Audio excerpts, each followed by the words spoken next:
जिसकी मृत्यु अति शीघ्र है उसको करना क्या चाहिए? कितना सुंदर प्रश्न किया है। ये प्रश्न क्या अपने लिए किया है?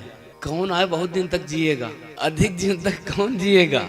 परीक्षित जी महाराज जी के प्रश्न को सुन करके व्यास नंदन सुखदेव जी गदगद हो गए। मैं तो आया था इससे मिलने के लिए, लेकिन ये तो फंसा दिया। अब ये तो बहुत बड़ा प्रश्न है, लगता है मुझे कुछ रुकना पड़ेगा। गदगद हो गए, भगवान की लीलाओं का उदय हो गया।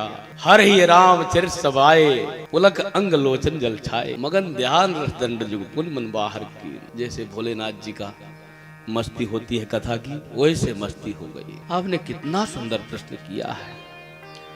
बरिया ने सुते प्रश्न कृतम लोक हितम नृप, आत्मविद सम्मताम पुंसाम श्रोतिप व्यादुष यह परः। आपने बरिया नेश माने प्रश्नों में सर्वश्रेष्ठ है, वरिष्ठ माने श्रेष्ठ, वरिष्ठ प्रश्न है नहीं, बरिया नेश है, यानी वरिष्ठों में भी वरिष्ठ, सबसे श्रेष्ठ प्रश्न है। इससे श्रेष्ठ प्रश्न कोई हो ही नहीं सकता है, क्योंकि समस्त मानवों का यही तो एक प्रश्न है। एक सबके सामने केवल यही प्रश्न है, क्या करना चाहिए? मनुष्य शरीर क्यों मिला है? मनुष्य शरीर मिला क्यों है? किसको बहुत दिन तक जीना है? अधिक से अधिक कोई मान लिया कि हम 100 वर्ष तक जिएंगे। 100 वर्ष में रात्रि 50 वर्ष की, 50 वर्ष का दिन, तो 50 वर्ष तो गया। 50 वर्ष में 25 वर्ष कमाने में, परिवार के चिंतन में चला गया। 25 बचा तो 5 वर्ष का तो भोला भाला, 20 में जवान भयो। 5 वर्ष का तो भोला भाला कुछ बनता ही नहीं है। 20 वर्ष जवानी में चले गए, बचा क्या है तुम्हारे पास जो तुम कुछ कर लोगे? इसलिए जल्दी ही तुम मरने वाले हो, ऐसा कहा गया है। संतों ने कहा है कि यदि लाइट चली गई, अंधेरा हो गया, तो जो बुद्धिमान पुरुष है, घर का कुछ काम धाम है, तो टार्च जला करके अपना काम कर लेता है।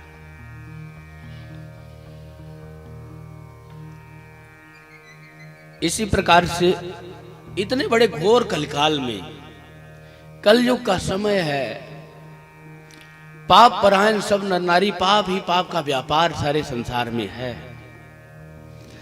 न मन शुद्ध है, न बुद्धि शुद्ध है, न चित्त शुद्ध है, न क्रिया शुद्ध है, न इंद्रियां शुद्ध है, न विषय शुद्ध है। सब गड़बड़ ही गड़बड़ है, कहीं शुद्धता नहीं है। ऐसी परिस्थिति में हम कैसे भगवान की प्राप्ति कर लें? बड़ा दुरूह है। तो काम कैसे निकल जाए? रहना तो इसी में है, कलयुग में ही हम जन्म लिए हैं। तो संतों ने कहा है, कलयुग समयुग आन नहीं ज्यों नर कर विश्वास, गाय राम गुण गण विमल नर तर बिनहि प्रयास। यदि विश्वास करो तो कलयुग के समान कोई भी युग नहीं है। भगवान के गुणों को गा गा करके तर जाओ। सतयुग में सब योगी विज्ञानी होते थे, भगवान का ध्यान करके पार हो जाते थे। त्रेता में यज्ञ करके पार हो जाते थे। द्वापर कर रख पद पद पूजा, द्वापर में पूजा करके पार हो जाते थे। लेकिन यही कलिकाल कठिन और गारी, पाप परायण सब नर नारी। एक नहीं, जितने नर नारी हैं सब पाप परायण हैं। तो फिर बचें कैसे? जल्दी मरने वाले को क्या करना चाहिए? कैसे उसका जीवन सनाथ हो? तो एक ही उपाय है,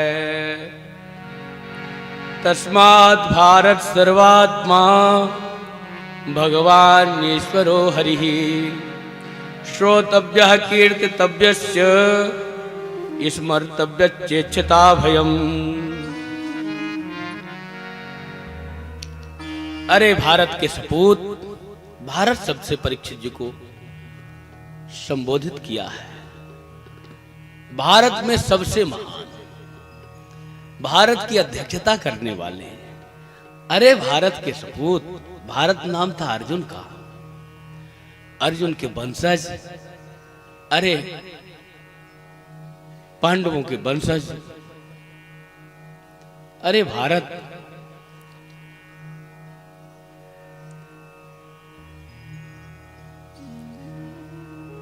सर्वात्मा भगवान श्री हरि का श्रोतव्य है, उनका श्रवण करें, उनके बारे में कीर्तव्यस्य, उनकी कीर्ति का गुणगान करें, उनके बारे में कहा है।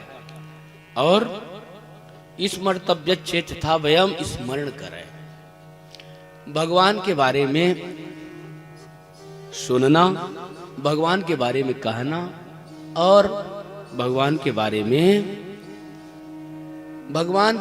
ही मनन करना, उन्हीं के बारे में सोचना। जय सिया राम। तो भगवान के बारे में ही हमें सोचना है यहाँ। तो भगवान के बारे में जानना, जिनके श्रवण समुद्र समाना, कथा सुमार तुम्हार सुभग सर नाना, बरहि निरंतर होई न पूरे, तिनके ही तुम कहूँ गृह रूरे। भगवान के बारे में जानने के लिए हमेशा जिज्ञासु बना रहना चाहिए, कभी भी जिज्ञासा शांत न हो।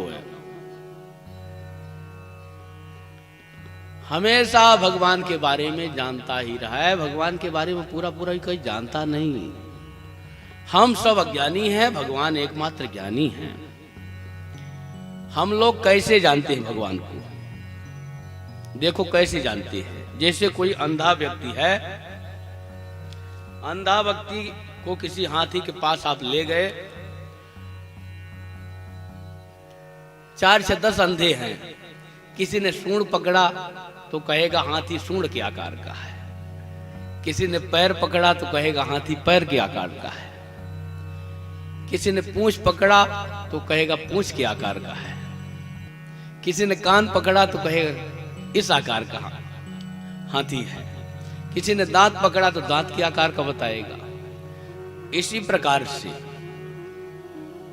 तुम ही आदि खग मत्सक प्रजंता, नभ उड़ाहे नहीं पावहि अंता, तिम रघुपति लीला अवगाहा, तात कवम कोई पाप की था। भगवान का था कोई नहीं पा सकता। जो अनंत है उनको सीमा में बांधना कहां समझदारी की बात है। भगवान अनंत हैं, वो सीमा में नहीं बच सकते हैं। जितना वो चाहते हैं उतना वो जान जाता है। भगवान जितना जनाना चाहते हैं जीव उतना उनको जान जाता है और हमेशा जिज्ञासु बना रहता है कि उन्हीं की लीलाओं में डूबा रहूं। और यही वास्तव में यथार्थ है। अनंत को सीमा में कौन मान सकता है? भगवान राम अनंत अनंत गुणानी, जन्म कर्म अनंत नमामि। भगवान अनंत है। तो भगवान के बारे में सुनना, भगवान के बारे में सुनते रहो और भगवान से यही जिज्ञासा करो, हे प्रभु जहां भी जन्म हो वहां आपको ही सुनूं, आपको ही देखूं, आपसे ही चर्चा हो और आपके बारे में ही जानूं।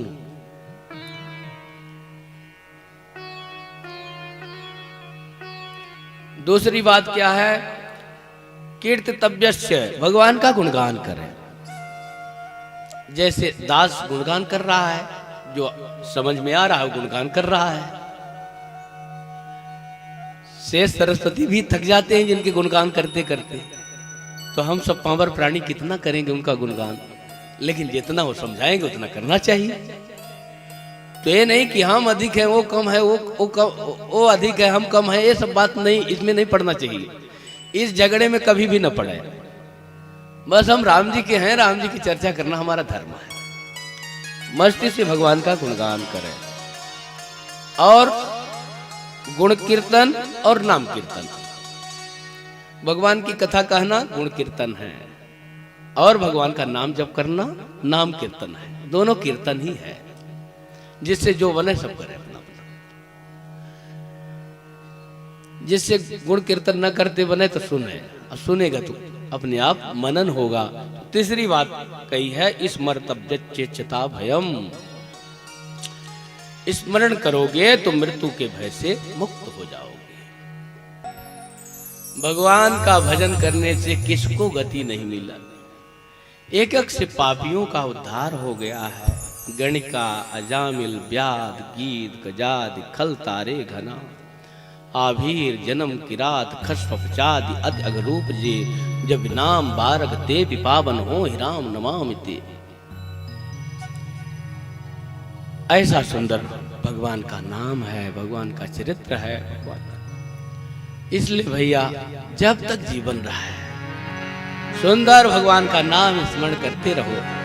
आइए, हमारे व्यास जी लोग बहुत देर से प्रतीक्षा कर रहे हैं कि भजन कब करने को मिले। आइए, और सबको केवल 2 मिनट नहीं करना है, जब तक